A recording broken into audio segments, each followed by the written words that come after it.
Welcome to Sense of Style. I'm Stuart. If you've been in the fragrance community for any length of time, you will know that certain fragrances have a reputation. Some good, some not so good. But the same thing is true of houses. And so one of the fragrances I'm talking about today, I will be discussing the house a little bit more than normal. It's not really going to be that different. But when it comes to reputation, and when you find out something where the reputation might not be entirely on the level, it needs to be discussed. Let's get to it. Fragrance number one is YSL's Kuros, and this fragrance definitely has a reputation. There's no question. But part of the reason is this came out in 1981, right in the heart of the power fragrance era. We are at the exact opposite pole of that right now with men's fragrances, where everything is gender fluid. So people are not going to be familiar with this kind of DNA. It's going to seem super strange. But I gotta be honest, I have 50 fragrances at least pre-1990, and I have all of the power fragrances, and I was surprised at the quality here. Now, the performance has definitely taken a hit, 4 or 5 hours, but in terms of the quality, you know, they kept it, and that's over 5 reformulations, 5 different manufacturers. And I think one of the reasons the quality was retained here is because this is an iconic fragrance at the time. It was the most expensive fragrance ever released when it came out in 1991. It was a big deal. In fact, the launch party alone had 1,200 people in a room watching Rudolf Nureyev, and then they took everybody to Maxime's, an expensive French restaurant afterwards.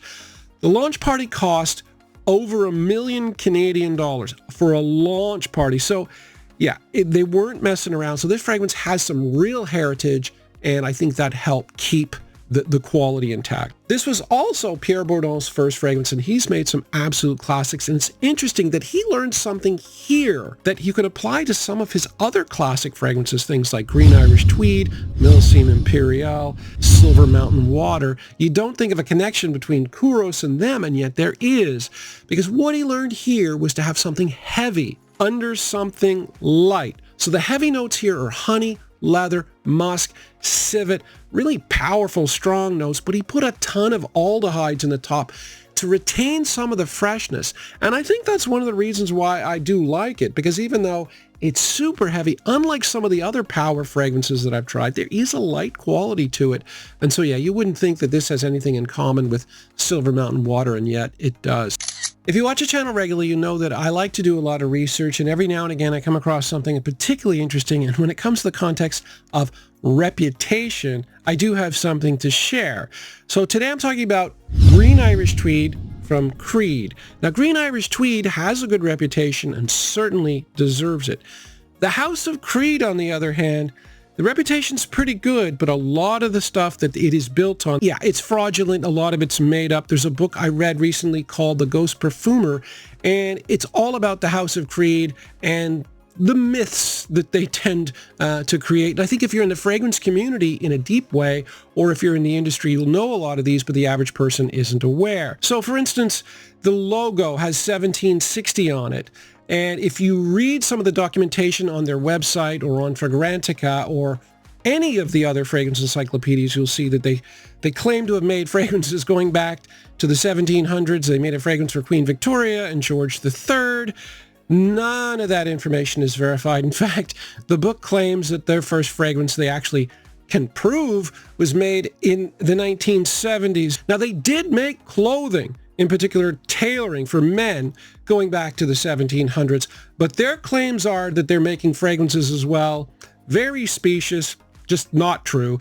However, houses like Guerlain, plenty of evidence that they were making fragrances in, well into the 1800s. So yeah, Creed, very skeptical on that. And if it was only that, which it isn't, it would be bad enough. But the perfumer Olivier Creed is credited with making Green Irish Tweed, Silver Mountain Water, Aventus, Millésime Impériale.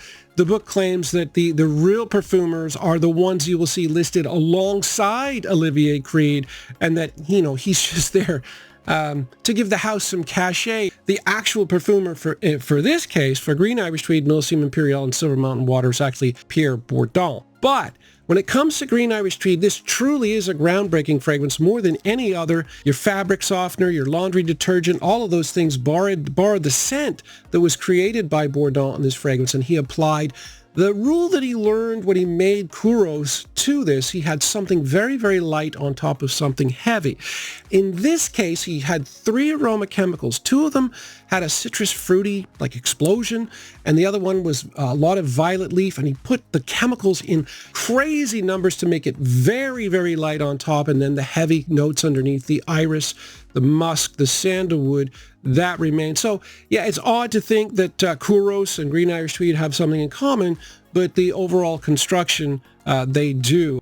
Fragrance number 3 is YSL's Myslf, and this DNA is hugely popular at the moment in terms of sales. Top 3 in the world. It'll eventually go to number 1, but whether you like it or not, the reputation it has with you will depend on the age group you're in. If you're over 40, chances are you're not going to like it because they targeted specifically younger men. YSL's always been something of a gender-bending house as well, so they're going for the soft male. You know, men under 40 are more comfortable with gender fluidity, things like that, and that's really what they're going for. The weird thing about this is it's a flanker of YSL Libre, extremely popular female fragrance. If you look at Fragrantica's year-end greatest fragrances of all time, there's always a Libre flanker there. And so YSL targeted younger men because they know that they're going to be dating, and therefore women are going to be familiar with it, and so they're going to like it. But I don't see the difference between them wearing Libre and wearing this. I mean, they did put in a little bit of patchouli here because that's a traditionally masculine note, but the fundamentals of the fragrance are feminine, like a lot of orange blossom, a lot of ambroxan, and citrus. So the orange blossom's traditionally been a female note. And yeah, so, you know, it's a Libre flanker, like it or not, but it is super popular. But again, the sales are mostly to younger men, and that's where the money is at the moment. Fragrance number 4 is Armani AdG Profumo. And this fragrance, as good as it is, the reputation seems to be beyond what it should be, because this is very similar to the Parfum, yet every poll I've ever seen, if you compare this to the Parfum, this always gets way more votes. So it revolves around familiarity. People are more familiar with it. But yeah, this thing has an iconic reputation. And, you know, it should. It should. It's a Parfum version of the number 1 men's DNA of all time, and it's got an interesting twist in the base. It's got a lot of patchouli and incense. It gives it a little bit of minerality. And, you know, Alberto Morillas put that in there because, you know, they had a ton of flankers, and he felt that the Acqua di Gio DNA was getting boring. So he made that change, and it's kind of a fundamental change to it. The strange thing about Acqua di Gio is that Alberto Morillas has been the perfumer for all 17 of the Acqua di Gio fragrances, including this one. Normally, perfumers bounce around all the time, and but no, Armani and Morillas are really in on this one. So all 17 flankers, they wanted to keep the consistency of the DNA, and they have. It certainly worked out for them, especially with this one. Fragrance number 5 is Dior Fahrenheit. Yes, this has a reputation for smelling like gasoline. You will either get it or you won't. It's a love it or hate it fragrance.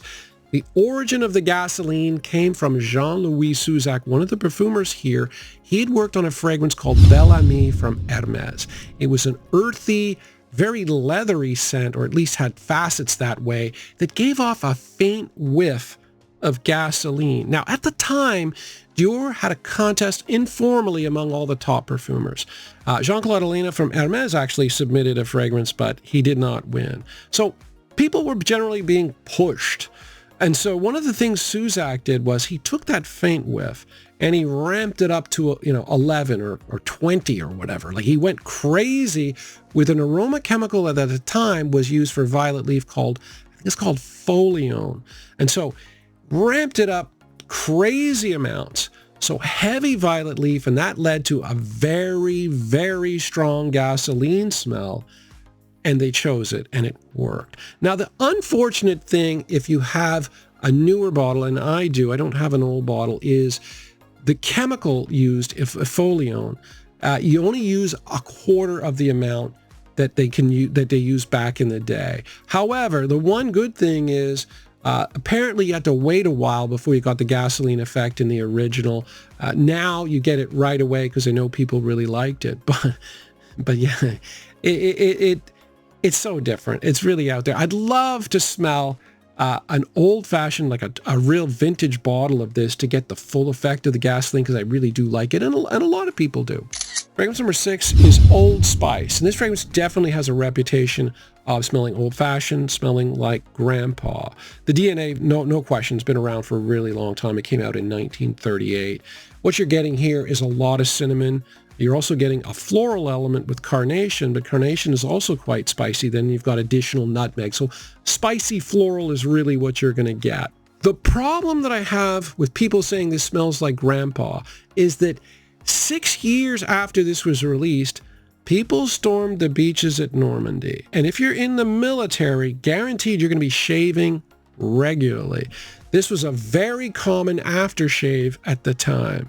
There is no doubt, and I've looked this up, there's no doubt that when men stormed the beaches of Normandy, probably the bravest thing that Western men have done in the last 100 years, you know, a certain number, at least a few of them were wearing this fragrance. I like that connection. I really do. And, you know, yeah, okay, maybe it smells like grandpa, but there are a lot worse things than that. I mean, I do like this scent. I'm sorry. Fragrance number 7, Dior Sauvage. Yeah, huge reputation, but the reputation will depend on who you are. If you're in the fragrance community, you will think of this as something that, you know, the average person will wear, and that's true. There's no question. But if you're not in the fragrance community, you'll really like it. Now, I am in the fragrance community, but I still like it because this DNA, the combination of a lot of pepper, citrus, bergamot in this case, and a lot of ambroxan, that DNA, whether it's through Luna Rosa Carbon, whether it's through Dylan Blue, has gotten me way more compliments than anything else, including all the vanilla fragrances. I mean, I wear fragrances all the time to test them, to see what gets people noticing. And I mean, as far as compliments go, this one really works. It probably won't work as well if you are in a big city where, you know, everybody's wearing Dior Sauvage or everybody's familiar with it. Probably won't be that good. But yeah, where I live in a small town, it really does work. And if you're new, yeah, you know, it's still a very popular DNA. And the thing I like about it the most is that women say that it makes men smell more masculine, which is always a good thing. And finally, we have Red Tobacco by Mancera. This fragrance has a reputation as being an absolute bomb, like super, super powerful. It deserves it, although I gotta be fair. I mean, yeah, it is very strong, but I have a bunch of Mancera fragrances, 4 now, and at least 2 of the other ones are every bit as strong. But I think part of the reason this has a reputation is people just like it. It's a good scent as well. Like, there's a lot of good stuff in here. I didn't realize it had apple in it. It's like they threw everything but the kitchen sink in there. I was just going over the notes. It has apple. It has oud. It has a ton of spices. It's got vanilla. It's got tobacco. I mean, what doesn't it have? But it comes together really nicely, and it's strong, and people are going to notice, and I can totally see this as being a compliment getter. And I think overall the reputation of Red Tobacco is pretty good, as long as you are careful, because that's what every time I talk about it, I hear, oh yeah, only 2 sprays kind of thing. So you have to be careful how often you wear it and how much you wear. But other than that, the scent itself is really good. So anyway, reputation. Yeah, hopefully you guys will be familiar with some of the reputations I discussed. And if you are in the fragrance community, you should know a few of them. But yeah, I think it's important. I found that piece on Creed to be quite interesting. I've read most of the book. I got to finish it off. But yeah, The Ghost Perfumer. Who knew I'd be reading a book on perfumery, you know, at this stage? But an interesting story. Anyway, hope you guys enjoyed this. I hope it wasn't too long talking about the Creed thing. But anyway, take care, guys.